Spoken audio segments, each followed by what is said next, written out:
Hey, welcome back to Milton Daily Homes. We have the Milton Buyer Class tomorrow, and there's still some spaces. If you want to register, it's miltonbuyerclass.com. I think we're going to separate a lot of the myths out there. We're going to talk about all the steps and the costs, new stress tests, old stress tests, what lenders look for, how to make sure that you're protected in buying a home, how to get access to homes before they're listed, what to look for or what a home inspector looks for, new versus resale, how to get free government money, and the incentives for first-time buyers. So there's a lot of things there that anybody would want to know. And we've had people that have bought 5 or 6 homes that have come to the class and said, I still got a lot of information, and nobody's ever broken it down like that. First-time buyers obviously would get benefit from it. And there's no cost to attend. You bring a food bank donation, and you can register at miltonbuyerclass.com. You want to make sure you do that relatively quickly because after 5 p.m., I don't have anybody to confirm that with you. So anyway, let's talk about today's homes. 22 listings. Not as consistently strong as yesterday, but there are definitely some standouts. So 561 Child's number 18, 399. Usually if you see the first digit being a 3, it's because there's electric baseboard heat, but this one does not have that. It has a gas forced air system, but it does have a communal parking lot, so you have surface parking and there's no garage. No garage, just like we talked about a few times this week, means that the actual floor plan can be more square instead of garage and then L shape around it. Now they've put a modern kitchen in. The doors look good. I'm actually really surprised at how nice this one is for the money. So nice little backyard, lots of mature trees, and your condo fees are $343 a month. Remember, that includes your building insurance. A lot of people don't seem to point that out, that condo fees, you don't have to pay for the insurance on the building. It's already taken care of. Your water's taken care of. Between those two things, I would argue that probably $100 out of your condo fees is just directed towards that. Some of the fees are directed towards things like when it's time to replace windows, roof. A lot of the older complexes, every complex is different, but a lot of them, that stuff is already covered. So if you own a house, you're going to have to put that money in at some point for those items. So, if a new roof is $4,000 for a townhouse like this, you spread that out over a 15-year period and you look at how much that is per month. The condo fees start to make sense when you actually break down how much it is. Lawn maintenance, so you don't have to do it. There's a cost associated with it. Snow removal. If you had a house, you do it, but this is just a managed service that's part of your condo fee. So some people resist maintenance fees, but I think if you actually look at what you're getting, you look at a history of ownership, because a condo is just a corporation. It's a business, right? So if it hasn't been well managed, then they start to build up, they take money out of the reserve fund, or they've spent money unnecessarily, which is going to raise the fees. So you look at a history, and if they've managed it well, just like a healthy business, it's going to be lean and mean, and the condo fees are going to go towards things that have a tangible benefit.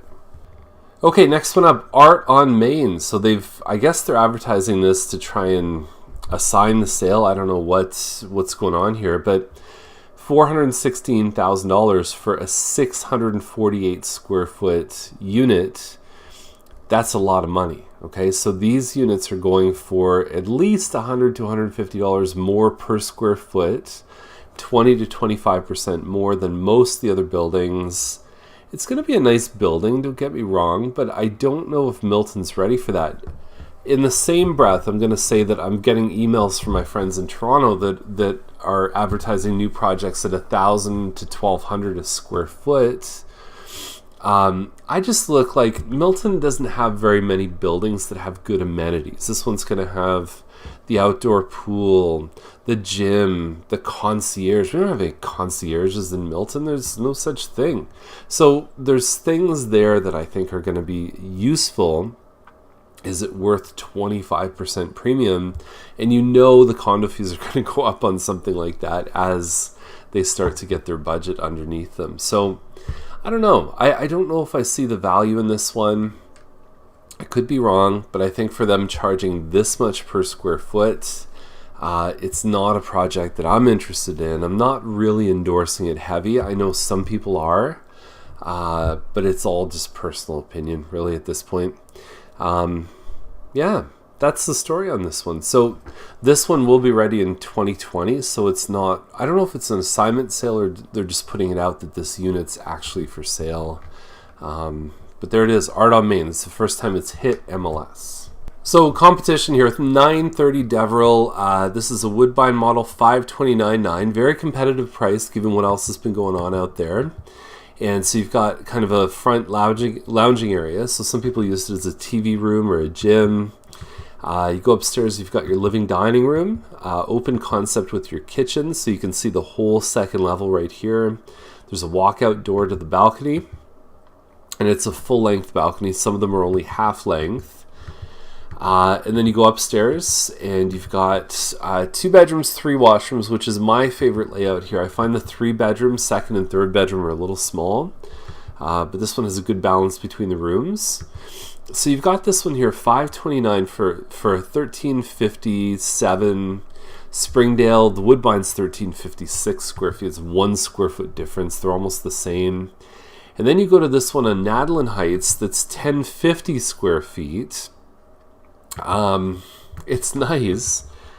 It's probably a little nicer than the other one, but for 20,000 more and getting 250 square feet less, I just don't see it. So, I mean, people have paid good money for the smaller ones that have really been updated, but by far the better value pick in my eyes is Devrel, no question. So 539 Woodward, I sent this one out yesterday. There's been a lot of activity on it so far. As expected, I think when you look at the pictures, you see why. So you've got a 60-foot wide lot. Most of the ones in Dorset Park are 50 and 120 feet deep. Lots of driveway parking here. Half of the garage is still a garage, and then half of it is used as kind of like a mudroom. You'll see it in the pictures. You get a replaced front door, lots of nice interlock stone in the front. Over to the left from the front door, you've got this area here, your family room. That's your dining room in the front of the house, and then there's a wraparound counter. So there's a washroom here on the main floor, which in this neighborhood is something you don't see very often. It's rare to find a main floor washroom. There's your wraparound counter here, and I talk about this a lot. When you put pictures in a listing, you want to make sure that the pictures follow the flow of how you would see the home, because really this is your first showing is when you see it online here. So white kitchen, backsplash, that's the back part of the garage. So there's, if the kids are out in the backyard, they can come in here. This is a tile floor. They can, take off their winter jackets, their boots. There's lots of storage space in the garage. You've got closets here to put jackets and whatever you need to. And then you've got your master bedroom with an ensuite. Again, not easy to find an ensuite in a lot of these homes, especially with a nice glass shower. You've got 2 other bedrooms. The basement is finished. And you have a second area here. So there's 2 main areas in the basement. But the real highlight of this home is there's a basketball court, and it doesn't even make a dent in this backyard. You've got huge mature trees, a big wood deck. You've got a play set. There's all kinds of things there that are fantastic. So people might say, well, Woodward's a bit of a busier street, but here's the thing. If I have that backyard, I don't care about the busy street because I'm hanging out in the back anyway. You're just down the road from Baldwin. You're right down Baldwin Public School. Your Kinsman Park is nearby. It's a super location. Get on the highway easy.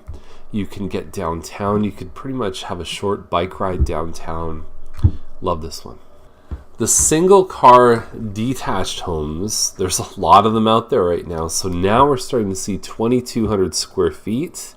Even the double garages have been pushing down too. So 2,200 square feet with a single car garage.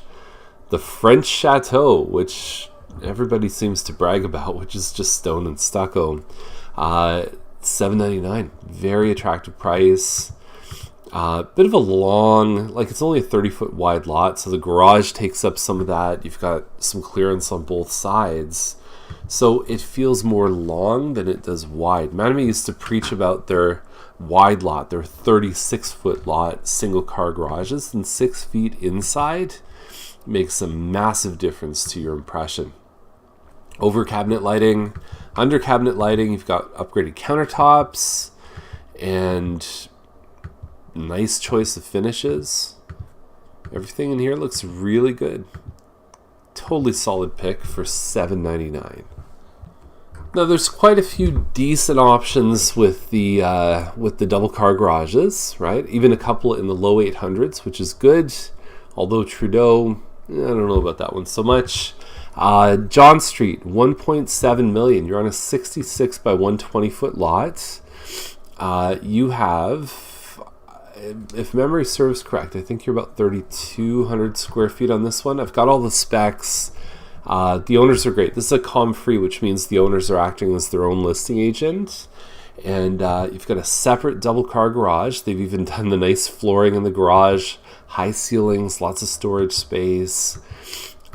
They put money in things like even, the grass is hand selected, and you've got an irrigation system, which is something you don't see a lot on a new build. This is brand new. They ripped down the old home. It's a good solid layout here. Impressive kitchen.